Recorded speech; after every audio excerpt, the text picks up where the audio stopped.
Bonjour, je suis Jean Petrucci, je suis psychologue clinicien et neuropsychologue à l'hôpital Albert Chenevier à Créteil. Si vous avez cliqué sur cette vidéo, c'est que vous souhaitez en savoir un petit peu plus sur ce qu'est l'anxiété. Je vais donc vous présenter les informations essentielles à savoir pour reconnaître un trouble anxieux. Tout d'abord, il faut distinguer le stress et l'anxiété. Le stress désigne une réaction physiologique naturelle de l'organisme pour le préparer à une situation potentiellement dangereuse, difficile ou inconnue. Pour faire face, le corps va recruter davantage de ressources et d'énergie. Cela peut se traduire par une contraction des muscles, par une impression de tension interne ou encore par un inconfort digestif. Le stress est le plus souvent transitoire. Bien qu'il ne soit pas toujours très agréable à vivre, il est le produit de notre évolution et nous a permis de nous adapter à notre environnement. Lorsque le stress est accompagné par des émotions telles que l'inquiétude, alors on peut parler d'anxiété.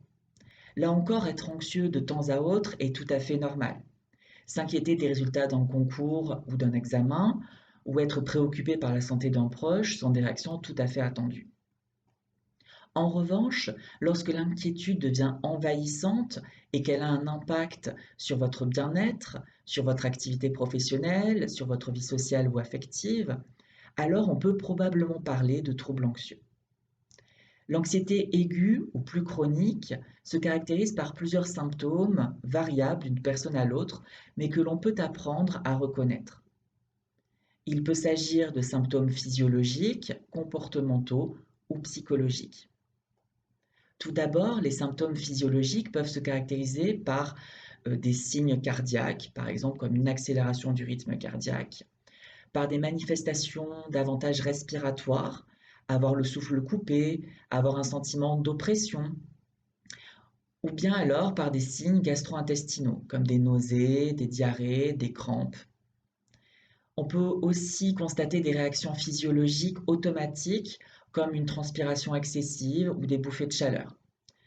Enfin, on peut aussi observer des symptômes neurologiques, tels que des maux de tête ou encore des vertiges. L'anxiété se manifeste également par des symptômes comportementaux comme la fatigue ou au contraire l'agitation, mais aussi l'évitement de certaines situations ou encore des difficultés pour dormir. Enfin, l'anxiété comprend évidemment des symptômes émotionnels et psychologiques, une forte inquiétude, des difficultés pour se détendre, des troubles de la concentration, un sentiment de perte de contrôle qui peut aller jusqu'à une impression d'irréalité. Cette liste peut vous paraître certainement impressionnante et peut-être que vous avez déjà expérimenté vous-même certains de ces symptômes. Si c'est le cas, sachez que vous n'êtes pas seul. Les troubles psychologiques liés à l'anxiété sont fréquents. On estime qu'environ 20% des adolescents ou des adultes connaîtront un trouble anxieux au cours de leur vie. Voilà, j'espère que vous en savez un petit peu plus sur les troubles anxieux et je vous remercie d'avoir visionné cette vidéo.